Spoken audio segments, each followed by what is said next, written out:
A Sapphire Running Zone podcast. Hi, this is Tim from the Sapphire Running Zone, and we've got another of our Runner Stories podcast today, and we're delighted to welcome Chef Joel from Dallas, Texas, and he is running the London Marathon in 2026 for the BackCare Charity. So welcome, Joel, and give us a bit of background on your running career to date. Well, what's going on? Good evening, everybody. I started my running journey 2022. Once I got into it, I did my first 5K in September. Then I did a quarter marathon right after that in September as well, back to back. Then I did my first half in October. And by December, I was doing my first full marathon. The bug got me. And the following year, I did 2 marathons. Then I did another 2 marathons after that with Berlin and Chicago. And then now we're vamping up for 2026 for London to be able to get my 4th world major and to be able to get my it'll be my 7th marathon because number 6 will be in October. I'm running the Marine Corps Marathon in Washington, D.C. Wow, you've got a busy schedule plan, that's for sure. What have Yes. what have the highlights been so far with the races that you've done? Honestly, I think it's always the people, no matter what. Running is such a passionate sport, meeting different people, meeting different runners along the course, meeting them at the expo, people that might follow you on social media, and just being able to have conversations with them. People that don't know how well they are doing on the course and trying to uplift people because by mile 20, that wall is very present. And even with your endurance and all the training you've done for, let's say, 6 months, having that ear to have somebody listen to you when you feel like you're defeated, when you feel like you want to just give up, is an amazing thing. So I think the people make the race, whether it be the people that are cheering, but the runners next to you always share a special place in my heart because no matter what, they're running for, let's say, a charity, they're running for a specific cause, they're running for a family member that may have passed away. Everybody has a story. So when you see their singlets or you see a note on them or even just them holding a picture, it's always great to really hear what they have to say. And that motivation drives you to get to that finish line every time. Yeah, totally agree. What's your average training plan look like for the races that you've done so far? And what sort of distances are you going in an average week? Right now, I'm base building. So coach has me at between 25 to 30 right now. So I'm at 25 to 30 miles a week. I know after July 7th, when the training block starts, we're going to be going into the 40s. So average will be 45 to 50 a week. Right. So you've got a coach, and is that online or is that physical sort of presence as well? He's actually local, which is great. So we get a chance to link up with each other for track workouts or for different assessment runs. But most of the time, we just talk on the phone because he's so busy with his schedule because he coaches cross country. So he's always dealing with his students and his other teams. So with me, it's, hey, here are my splits, here are my times. He sends me a nice spreadsheet so I know every week what I'm going to be doing and how I build it up. Right. So you're taking it pretty seriously then. What sort of times are you getting when you're doing your marathons? I went from what was that? I went from a 5:20 marathon. I'm down to a 4:48. Wow, good. We're shooting for a 4:30 or less for Marine Corps. Right. And what are you putting that improvement in time down to then? Is that more training or more sophisticated training with reps and hill work? It's more detailed training, absolutely. And yes, as much as I don't like them, but hill training is real. Dallas has some awesome hills. There's a trail that I run on called Flagpole Hill. And it is 3 different hills in succession. And then there's also a steep hill through a neighborhood that wraps around. And you can get almost a 6-mile workout in just on these hills. You get a little bit of recovery at the top, but the moment you go back down, you just know you're about to go back up again. Wow. Okay. Now, The rolling hills hurt the most. yeah, I can imagine. Now, obviously, Dallas is known for its climate. Living living in a hot city obviously isn't always ideal when it comes to marathon training. So, how do you deal with the level of heat and humidity in Texas? To run in Texas, you have to start before the sun. You have to get up early. As much as you want to stay out and hang out with friends, no, you have to get up. You have to go to bed. You got to get up early. I'm talking 3:30, 4 o'clock in the morning. Like you should be starting your watch by 5 a.m. Wow. And with the hours that you're doing, presumably that means you're not always getting a huge amount of sleep. No, not at all. That's the hard part. So I look forward to the nap after the long run. Yeah, I can imagine. What's your average working week look like? What time do you get home? So I'm a professor, so I'm done for the semester. So I'm off this summer. Right. So when I was training during the week, I would have to do my runs before work, and I had to leave because my first class started at 8:30 in the morning. The secret to training in that heat and humidity is you're out at as early as possible, basically, but no later than 6 o'clock. Right, no later than 6, because if you start your watch at 7 a.m. in Dallas, you've already lost the day. Just know you're in for a fight. You're going to be fighting every mile because of humidity. Your breathing is going to change. Your levels are going to change, and even your cadence will change because you're not going to go at the push that you want. Because I know at 5:30, with the cool breeze, as slight as it might be, I know I can at least hold a pace for, let's say, an extended period of time to at least get to the halfway point of my run, and then be able to come back and then run into the wind and hopefully get some kind of relief from it each and every mile with my handheld water bottle and trying to keep as many nutrients in my body as possible. So as I cross into that next threshold, there's really not as much pain. It's just finishing the journey. It's just going through it and then finishing it because knowing each week that mileage goes up and you have to anticipate that. So my mantra is if you live in Texas and you haven't started by 7 a.m., you've already lost the day. What do you do with a long run then when you go up to sort of 3 or 4 hours? When do you fit that in? So for long runs, are usually a Saturday or Sunday. And my earliest long runs, when I get into like that 16 to 18 mile long run, 20, I'm starting that run probably at 4 a.m. And I'm done that long run before 8 o'clock. People are just waking up and I'm finishing my long run. Wow, because it would be virtually impossible, presumably, to do that if you went Right. out during the day, wouldn't it? Right. I mean, some people they call it heat acclimated runs. My coach said that's great, but he doesn't want you to exceed 3 to 4 miles for heat acclimation. And with the humidity, you're already acclimated to the heat. It doesn't matter. I have friends that love evening runs. And for me in the evenings, I want to spend that time with my children. So it's get it done now. So in the evenings, I have time for them. Or like there's a new movie that's coming out. They want to go see the movie or they want to go to the pool. I love to go to the pool after a long run because that's just more recovery for me.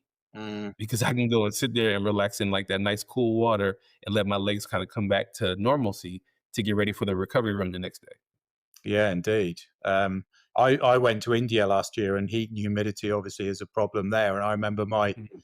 first run was about 5K, and I was marathon fit at that stage, and I struggled to even do 5K at 2 o'clock in the afternoon. Wow. It was absolutely brutal, which would be the same situation for you. So you're Right. I starting. can't imagine. Oh, it was awful. So you're starting a long run at 4 in the morning. Yes, sir.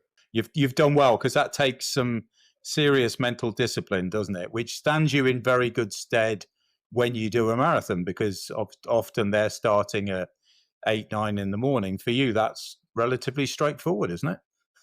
Correct, because I've already been up, I've already eaten twice, I've been able to get a good stretch in, I've been able to honestly just get my mind mentally wrapped around what I'm about to do. Because all the training is the hard part. The marathon is a celebration. That's all the time that you put in, all the tears, all the sacrifices, the events you couldn't make it to, the concerts you wanted to go to, the friends you wanted to see. You gave all that up for the glory of what the marathon is because 26.2 miles, there's reverence in that. And not everybody can say they can do that. And to be part of a 1% or less than 1% of marathoners in the United States or the world is something that to cherish and really hold dear to your heart because I mean, you're a part of history. Yeah, that's very true. So, given your food background, what have you learnt about your nutrition requirements and the impact that differing foods can have on your body over the last 2 or 3 years? Uh, Nothing limit dairy products, be very smart about what you're going to consume that is fried. No fried foods, obviously, before you are going to go for a really long run. Watch your even drinks, watch your sugary drinks, stick to a lot of electrolytes. You can drink and you can eat your carbs all at the same time. So having enough fuel within my tank in reserves for like my glycose stores or glycogen stores to go on to the next day, that's my biggest takeaway. Learning how to say, okay, I may not be hungry, but I need to eat this bar. I may not want to drink this, but I need to drink these electrolytes. I need to have all of this stuff because it's almost like you plan the days before for the day of. So, like, yeah, eat that sandwich, but eat a sandwich with the bread that's mindful to what your stomach is going to receive, or be smart about what vegetables you consume, because certain vegetables are very watery, so they're not going to hold onto your system. So, stick to more fibrous stuff 2 to 3 days before the long run. Clean your system out beforehand. Have some clean pastas. Watch the high, like the heavy proteins, because you want to make sure that you have a lighter load on you when you go for your runs, so that way you don't feel logy or mentally think, "Oh, my legs are heavy." No, it's not your legs. It's your diet. Yeah, that's absolutely right. I think so many people don't pay enough attention to the food that they consume and the drink before a long run, because we always look at the long run as being a practice, obviously, for race day. And you need to Correct. get in the habit of eating what you will eat on race weekend. So everyone says, make sure you have plenty of carbohydrates or pasta before the marathon. Well, the same thing applies to your long run. Too many people have way different diet during their training than they actually do on race day, which obviously is a problem. What are you generally eating then during the 2 or 3 days before your long runs? What's your preferred option? For me, I fell in love with actually red meat, eating sweet potatoes. I really like broccolini. Like baby broccoli is really good. Brussels sprouts. I love a good pasta bake, maybe with some ground turkey, or even just like maybe a pasta primavera with just all vegetables, and do a light garnish of like Parmesan cheese just for like added flavor. I just to learn to limit a lot of dairy products, and I love eggs, so I'll do like eggs on toast. So I'll do a really good or a good ground beef egg bowl, and I'll do that with rice and put some slices of avocados on there for some clean fats. And I love Noon. Noon is like little hydration electrolyte tablets. I'll drop those in my water and I'll sip on that for the entire day, or lemon water just to really help revitalize my system so it's ready to go for the next morning. Let's just chat again about the races that you've done so far. So you've done 3 marathons, and the three of them are the World Marathon Majors. Um, Right. how did you get into those races? Because obviously it's very challenging, as we all know, to get into the majors these days. How did you get your entries? So Chicago was through a charity called Golden Apple. That's an educational charity. That was the first. Then I did New York, but New York actually won a contest with Believe in the Run and with New Balance to be supported to run the New York City Marathon in 2023. And then after that, I did Autism Speaks for the Berlin Marathon last year for my 40th birthday. So I was able to go and run in Berlin, which is a beautiful, beautiful city. And I got a chance to run that race last year for their 50th. Fantastic. And when did you get there, and when did you leave? Did you make a decent trip of it? I did. I got there 3 days before the race. And then I stayed a couple of days after just to really walk around and just get lost on purpose. Get lost in the city, see the wall, see. I mean, all the food was amazing. There's no preservatives, no additives. It's very clean aesthetics. Some of the best pretzels I ever had in my life. Amazing sausages, great burger joints. I went to pizzerias and just the history behind it. Like, there's so many different stories to tell. I went to a few museums. Even the waterfront was just gorgeous. I'm looking at train stations like this has been here like longer than my parents have been alive. This is beautiful. Like, it's a very historic area, and how artsy it is. The graffiti walls and all the artistry with these street like artists, and seeing apartment complexes covered with artwork, and it's like, wow, like they let people do this over here.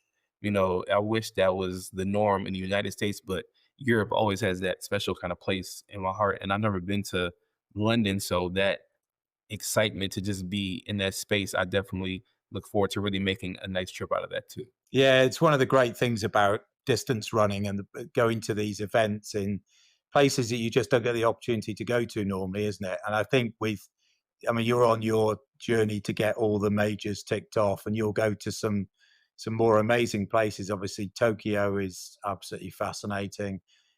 Sydney now, of course, is one of them as well. And you've still got Boston to come. How are you going to get into Boston? So Boston is the unicorn. That is oh my gosh. The moment I went to college in New England, and I never forget seeing that for the first time as an 18-year-old. Like, what is this? Why is all the streets blocked off? Why can't I go over here? And it happened to be a day off from our classes in Rhode Island. So my friend said, let's take a train to Boston. I said, cool. I never been. We go on marathon weekend. We go we go to Boston on marathon weekend. Good morning, Langston. Close the doors, please. My sons are like all bright-eyed and bushy-tailed. But Boston was just the energy. I can hear this crowd. I can see this. Then reading up on it afterward. This is before I was even into running. It's like, okay, what's so important about this marathon? I started seeing qualifying times. I started seeing why people go after it every year and then why people come back to run it every year. Then I started looking at what a Heartbreak Hill looked like and why was that such a apparent place to go. Then I started looking at YouTube videos and seeing people actually record themselves running the race. It's like, oh my gosh, people really can do this. So when I was getting into running, I kept looking at Boston as, oh, I want to try to run that one. And everybody told me, yeah, you got to qualify. And I said, what does that even mean? What does qualifying mean? So looking at times, and I said, oh, for my age group, I have to run this in 3 hours and 15 minutes. Then there's a 5 minute and 29-second buffer on top of that. Wait, so you have to really get it. They call it, I had to get a BQ. I said, okay, then obviously I'm not there yet in terms of speed. So looking at what a charity looks like for the Boston Marathon and when that would even be applicable. Because to say, oh, I want to run Boston 2026, then turn around 6 days later and run London, that seems very painful. So it's just about trying to make a decision about what and when. But Boston Marathon, you literally chase your unicorn. That to me is the mecca of racing, and I yearn for that one day. I don't know how I'm gonna get it done, whether it be a charity, somebody sponsors me to run it, some running brand is like, hey, we would love to be on our team. Can you run Boston with us? Absolutely. So it's just whenever that happens, I'll be ready. Yeah, it's obviously a magical trip. I did it a few years ago, and I mean the mystique around Heartbreak Hill is absolutely fascinating. I remember thinking, "Oh my God, I'm going to be there in 2 miles, a mile. Oh my God, I'm here." And it's not. I mean, it's steep, but it's not as bad as you think it's going to be. There's plenty of races. We were talking before we started recording about Big Sur. There were hills on Big Sur Marathon that were worse than Heartbreak Hill, but it's just Okay. got that profile. I ran it for charity and I took a few bits of video on the way around and stuff and just generally messed about a bit. I came down the home straight in 4 hours 30 and they were taking the finishing gantry down. Wow. It's a quick race. There's no messing, but there are charity entries, of course, and but they do expect you to raise a fair amount of money, and they're obviously in significant demand. But maybe one for 27 because I did the two in the same week, and it was tough. Ooh. Yeah, it was tough, but I think definitely one for next year if you've still got plenty of fundraising in you. So let's talk about the fundraising. How did you manage to hit your targets then for Berlin and New York? Sorry, and Chicago. So I posted pretty much every day. I was talking about whatever the charity was. I might do a promo video. I might tag people in different scenes from the marathon saying, I'm running for this cause. Help me get there by supporting this, by just hitting the link in my bio. Tapping this link supports me. Sending the page to different people on my phone. I literally ran through my entire phone one day and just sent everybody a picture of the race with the link. And I said, I would love for you guys to help me out. My fraternity brothers, my Masonic brothers, anybody that I knew that had the ability to support, even my mom. I said, Mom, take this to the church I grew up in. Tell everybody I can use $1. I don't care, $5. It didn't matter what it was. I wanted it because I didn't want to be those people that waited to the last second for a charity or have to pay out of pocket a full substantial amount. Granted, I donate to my own charity because I feel like it's necessary because I'm running for that cause, but to really dive into my pocket to take all of it, that's kind of difficult. But the whole point is to help people show awareness for what the cause is and why it's important to you and why it's authentic for you to even choose that because you don't just pick a charity because you want to go run a race. You pick a charity because it's meaningful to you as well. Yeah, indeed. So how did you end up hearing about BackCare, who you're running London Marathon for next year?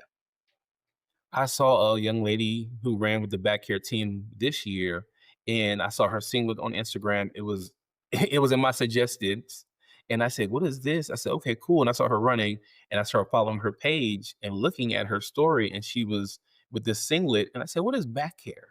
What is BackCare UK?" So I looked it up, and when I saw that they had a team that they were putting together, they said, "Oh, reach out to us." It was just an inquiry to contact. It said, "Contact us." I reached out. I said, "Hey, I'm curious about what it takes to be part of your team for the London Marathon." And not maybe, I think maybe it was a couple months later, Denise emailed me back and said, "Hello, said we're building a team right now. Thank you for asking early before it gets too hectic or last minute. But we have this many people that were available for a team. This is what the fee is. And after that, we'll get you a page started and then you can start fundraising right away." I didn't even hesitate. It was click the button, let's go. With 1.1 million people that applied for it, that general lottery is going to be insane. So it was like, I wanted to be in that space. I wanted to be in that race. I wanted to feel the way you feel every day in London because I know that it's just a magical place. So it's one of those bucket list kind of races for me. So I'm very excited about it. So have you set up your fundraising page yet and actually started fundraising? I did. I did. I got a few hits right now. It's, it's slowly but surely coming along, but I'm excited because I'm starting early enough. It's not a delay, nor am I going to be waiting to the last minute to get this done because I know what that looks like. I want to be able to focus on come January. Okay, my travel arrangements. Where am I going to be staying? Where am I going to be? How am I going to get there with my flight? And just be able to be comfortable. So come race day, I have nothing to worry about besides conquering the course itself, enjoying the bridges, looking over the water, and just smiling to know that okay, this is my fourth world major. Yeah, I think you make a very important point there about time and about getting the fundraising started really early because a lot of runners get quite stressed late on because they start too late. So basically, when you're running for charity, you've got two issues. You've got the fundraising and you've got your training.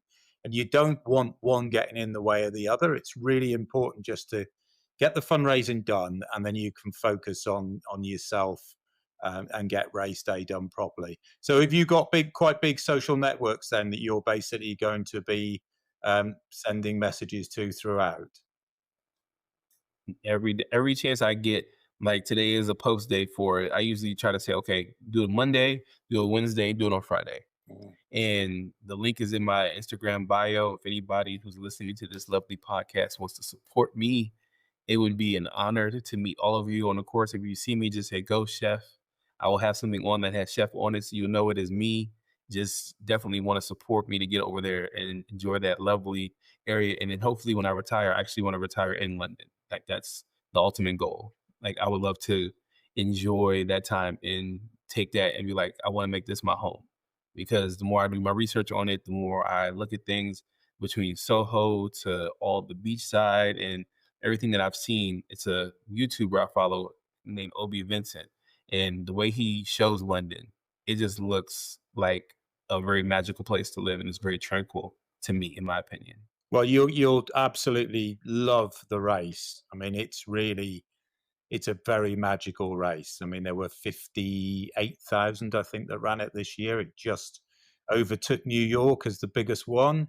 And it's Wow. yeah, the atmosphere is just it's very unique, and the crowd support is quite remarkable. So you will just be met by a wall of noise the whole way round. It's something that you will never ever forget. So you should get yourself ready for what's going to be quite a magical experience. There's no doubt. What apart from the other majors then, and obviously Marine Corps that you've got coming up, what are your other wish list marathons? Wow. For me, it's crazy. I want to run Grandma's marathon in Minnesota. I heard just that the run is exciting, but the goal to get to that lake afterward, to cold plunge in that lake afterward is definitely something I enjoy because I actually enjoy doing cold plunges. Well, once I became a runner, I fell in love with ice baths and cold plunges because I needed to, because the lactic acid is real. I really enjoy so Grandma's Marathon is one big sir. If you talked about it, but you kind of scared me now. And I definitely want to do one day. I want to run the Memphis Marathon. St. Louis is another one on my list as well, and Toronto waterfront. I kept seeing videos about it, so I was torn between Marine Corps and Toronto. This year, I was going to try to decide which one. I'm from DC, so it felt good to say, okay, I'm gonna run at home this year. I already ran the Cherry Blossom this year at home, so to go back to do the Marine Corps Marathon, I'm excited about it. Yeah, I can imagine. So you've got Marine Corps in October.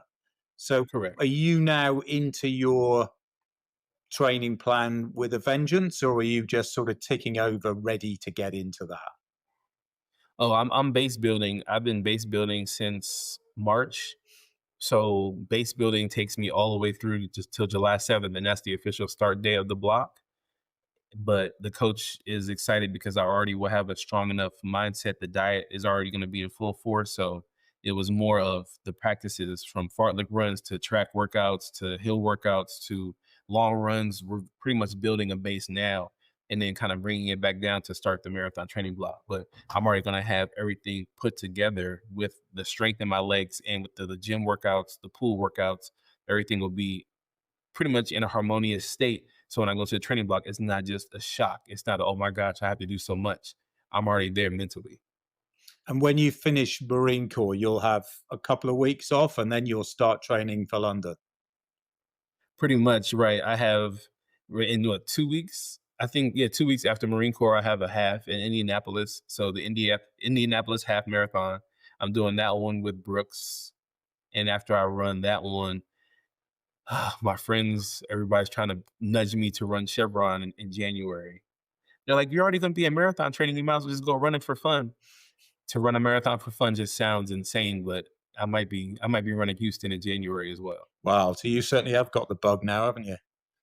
Oh, it definitely bit me, but Houston was one of those races that I know was beautiful because it's a flatter course with a couple of slight rolling hills. But if I can conquer New York and if I can conquer Berlin, if I can conquer Chicago, no marathon to me is challenging. It's just about what you put in through your training and learning how to maneuver your body to get through the course 1 mile at a time. Like, to never take for granted what 26 miles really does to you. It's just the mental fortitude that you have to have because it's passion. Running is all about the passion that you bring to the table and the love you have for the actual sport. Yeah, that's absolutely right.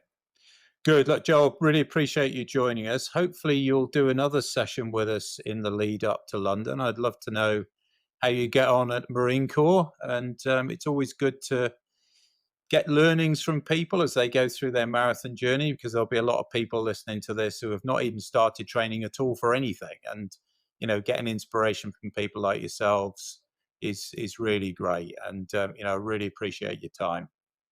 No, I definitely look forward to seeing you in London and then being able to connect with you on the course if you're out there cheering or even if you're out there running it. You're faster than me. So I'll see you at the finish line, obviously, because you got some speed on you. Well, not so much these days, but I might be wearing a fancy dress costume. So I probably will be a little bit slower next year. Okay. Well, that means I'll be pacing next to you then. Good to see you. Okay, likewise. Thank you so much. If you too would like to join Team BackCare, my details are in the podcast description. Thanks for listening to this Sapphire Running Zone podcast. Keep checking back as we have lots more podcasts coming soon.